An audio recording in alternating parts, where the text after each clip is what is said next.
UFC 319 predictions with So Mid MMA. I will be predicting every fight on the main card, as well as the method and round, and I'll be providing some interesting stats that play a big factor into my predictions and also to the fight as well, believe it or not. All right, first fight of the card, we got Tim Elliott versus Kai Asakura.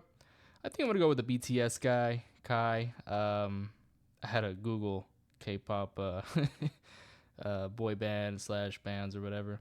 I don't know any of them, but yeah, Kai obviously is one of the BTS guys. He looks like a K-pop guy. Doesn't really fight like one, except for the last fight. Well, no, he did pretty good last fight. I will say, against Pantoja, his performance wasn't that bad. First fight in the UFC in the bright lights, that's pretty tough. He did a good job. He has some fast twitch muscles, great knees, great strikes down the middle, a lot of power. You got to watch out. You could probably steal your girl, too. I've seen some of his highlights in Japan. He's got some good knockouts, so I think this should be an easy one. Tim Elliott does get hit. Although Tim does have good grappling, I don't think it's going to be effective against Kai. I think Kai will be able to defend it. And I predict that in one of his shots, I think Kai is going to land something big, whether it's a knee or some sort of strike around that range. So, but yeah, I like Timmy. I like Tim. He seems like a cool guy. I don't know if you've heard the story about his ex-wife. Pretty much cheated on him with his best friend / teammate.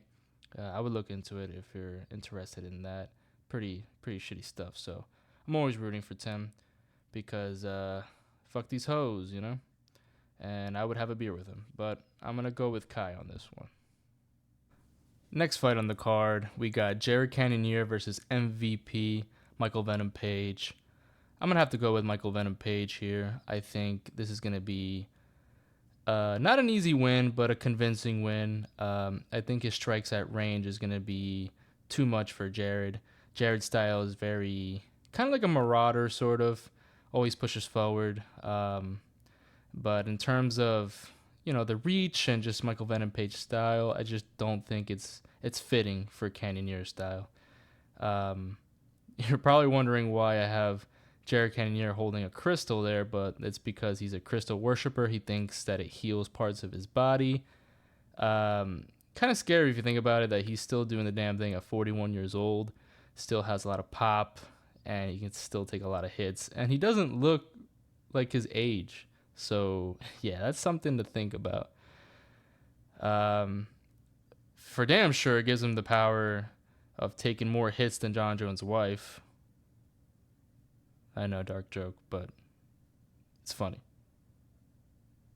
Don't be sensitive. Anyway, yeah, I got Michael Venom Page. He's like the good version of Death Sentence. If you don't know who Death Sentence is, he's like the worst fighter of all time. He competes in street beefs. He's quite a meme. Pretty fucking bad, but if he was good, he would be MVP. He would be the evolved Pokemon version. Had to make a Pokemon reference because Paige is holding a Pokeball right there. I believe that's a great ball. I put a great ball because Jared ain't no regular Pokemon, you know? He is better than your average Pokemon, for sure. So he's going to need a great ball to catch this thing. Well, he's not a thing. He's a guy. I respect him. He's kind of scary. Please, Jared, don't hurt me. Anyway. Yeah, Paige, I don't think he's going to knock out Jared or anything, but he did put a dent in a dude's head once. That's pretty fucking crazy, I ain't going to lie. He beat up a one-eyed pirate. That's Shara. If you know, you know. Shara got outclassed by Paige. A little exposed, too. Even though Paige is a funky matchup for anybody, but yeah, he's got that nerd power, so I got Paige on this one. Now on to the feature fight of the card, or aka both lost to a cuck fight. We got Geoff Neal versus Carlos Prates. That cuck was Ian Gary. He's probably going to be sitting at home watching this fight saying some shit like, I beat both of these guys and I've shown I'm the best in the world. Nobody can stop me. And I even I metaphorically beat Shafkat. And I showed the world that I'm the best. best. And then his wife's going to be in the background saying some shit like, and tell them that you love your wife. He's going to be like, oh yeah, and I love my wife and her boyfriend. But yeah, we got a terrible impersonation of he and Gary, but I tried my best. We got Geoff Neal versus Carlos Prates. I think I got Prates by split decision, surprisingly enough. I think this is going to be a tough fight, surprisingly tough fight. I think Geoff Neal is going to put a lot of pressure on him. He's going to put him in the clinch in the first round, take majority of the round. And then the second round, I think he's going to go back to the clinch, but Carlos Prates is going to be able to land some shots, beat him in the striking department, win the second round. And then the third round, I think Carlos Prates is going to catch him and compromise him and slowly start breaking him down, but Neal will survive the round. I think he's going to start like folding a little bit. What he tends to do in some excuse me, what he tends to do in some matchups, his offense kind of falls off a little bit. I put falls off like baby back ribs, because he used to work at Texas Roadhouse. Yeah, pretty stupid. I couldn't come up with much about Geoff Neal. But yeah. But for Prates, he smokes cigarettes, has the lungs of a lunch lady, but honestly, pretty good. His cardio's pretty good for smoking cigs, surprisingly enough. I think if he didn't smoke cigs, I think he could have probably finished Ian Gary in that last round, but still, dude, it's pretty freaking cool how you can just do these vices and still show up and fight. I wish I could do that. He is a little overconfident, you can tell. He was kind of a one-trick pony in that fight, more overconfident than the plus-size community. They got to get their shit together, man. Stop taking Ozempic. Like, hit the bike, go to the gym, lift some weights, eat less. And the dude punches really freaking hard, man. He it only takes one punch to put you out. I think Geoff Neal's really tough. I think he'll be able to handle his punches. But I think the majority of the division, I think they'll fold to his shots if you're able to hit him. He wasn't really able to hit Ian Gary that much, but as you saw in the 5th round, he did, and he almost had him. So, yeah, I got Carlos Prates here by split decision. Now on to the co-main event. We got Lerone Murphy versus Aaron Pico. I got Murphy on this one. It's an interesting matchup. I think Aaron Pico has good skills. I think he's a good fighter, but the only issue is like the level of competition is just nowhere near close to the UFC's top 10. That's my problem with Aaron Pico. He's beat a bunch of cans, and he's beat them. He's also lost too. Beating the Buc-ee's mascot is not really that impressive. Like, I beat the Buc-ee's mascot the other day. We got in a little altercation. I was kind of like, screw you. And then he was like, screw you. And then we got in a scuffle, and I'm legally advised not to talk about it, but you get the point. I won that fight, obviously. But yeah, I got Murphy by decision. The man is really sharp. He's sharper than an English shive. Governor. He took a bullet to the face, so mad respect. He's definitely got some grit. Excuse me. So with Aaron Pico and him, in terms of him winning this fight, it all depends on his wrestling. Can he implement his wrestling effectively against Murphy? Josh Emmett was able to use it, and when Murphy fought him, it worked for a little bit, but Murphy was able to get back up and continue his striking. I don't think Pico stands a chance when it comes to the striking department with Murphy. He could, land a hook or something and knock him out, But I think like strike by strike, I think Murphy has the advantage. I do like Pico though, nothing against him. I just don't think he fought the right competition. I feel like if he started in the UFC, I feel like he would develop more as a fighter. Whereas in Bellator and PFL, the cap is really not that high. The limit's not that high, so you're not really forced to get better.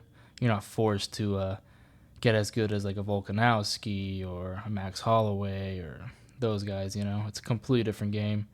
I could be wrong. Pico could win. He could prove me wrong. He could beat everybody, become a champ. But on paper, I don't think he has a good chance of doing that. I think this is definitely an easier matchup than Evelev. I think Evelev will completely smoke him. But Murphy's no joke either. Murphy's pretty good, man. He's tough. His style is a little boring, but he's really sharp, really fast. I really appreciate his fight style. He's got high fight IQ, and he seems like a guy that's going to be improving every fight. So I got Murphy on this one. I think he's going to beat Pico slowly, bit by bit, into a small little picogram, like John Jones cocaine that popped in his, was it cocaine or steroids? Or whatever picogram that popped up in Jones' drug test. Pico's going to be beaten into that same size of the picogram. You get the point. I was trying to be funny. That came from my friend. He's a sexy man from a stan country. Which stan? None of your business.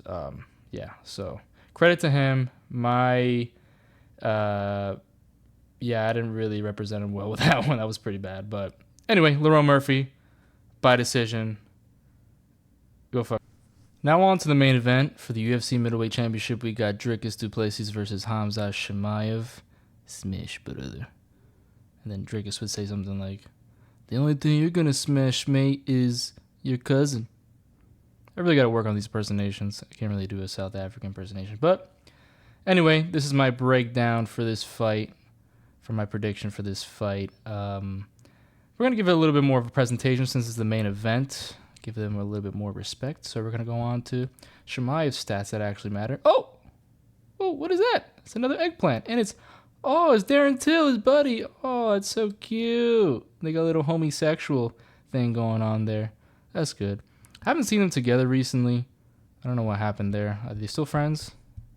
I don't know. I hope so. That was a good duo. It was funny. Anyway, Khamzat's pretty creepy. Not that it has anything to do with the matchup itself. Smash Booger, he smashes everybody. His approach is to smash his opponent. That wasn't really the case with Gilbert or Usman.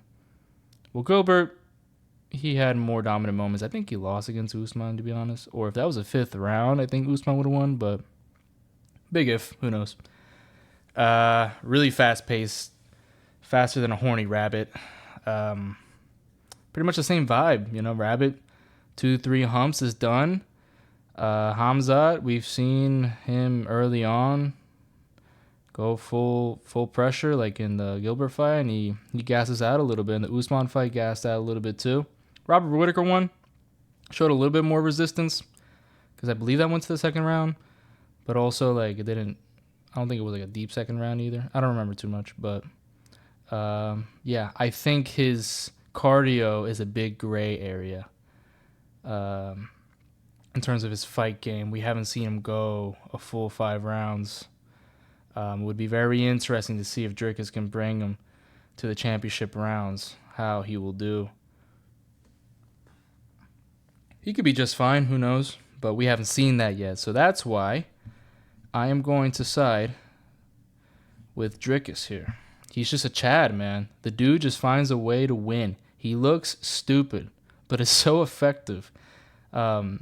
Just really unorthodox shit. Like, you just hear like cartoon noises when he's fighting, like boing boing bow, bow. Like some Tom and Jerry shit, and then a piano falls out of nowhere and like kills the bad guy. In this case, the bad guy would be Chimaev. Chimaev is like a really villainous looking person, and Dricus is like the good guy in this. So he is the king of Africa. He took that from Izzy. Sorry, Izzy. So he is the reigning king of Africa. Even if he loses, he is still the king of Africa. Believe it or not, guys. Makes sense, right? Geography. He's a little sus, but it's cool. I feel like all the best fighters are a little sus. You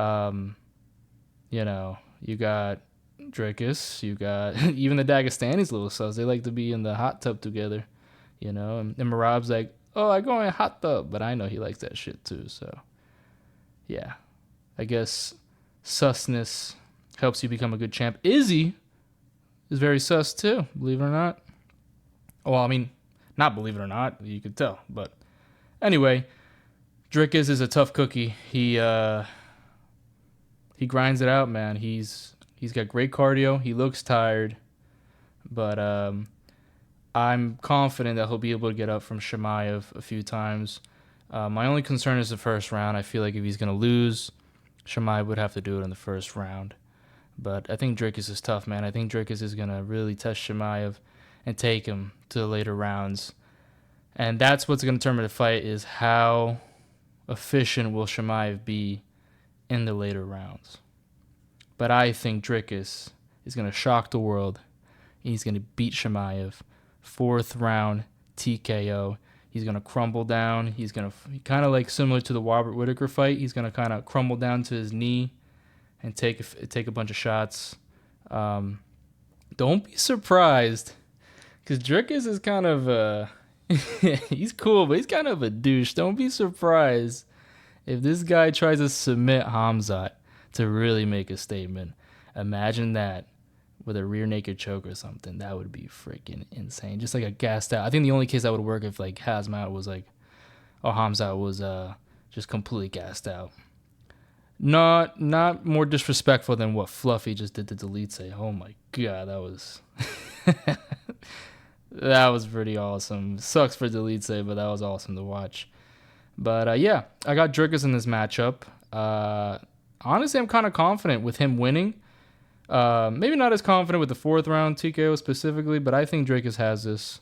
He could also win by decision, and Chimaev could just be, gassed, just dead by the 5th round. So, but yep, that's my pick for Dricus and Chimaev. And then here are my final predictions: 4th round TKO, Dricus, unanimous decision, Lerone Murphy, split Prates, decision, Page, and a 2nd round KO by Kai Asakura. Yeah, there you go. Please subscribe, and thanks.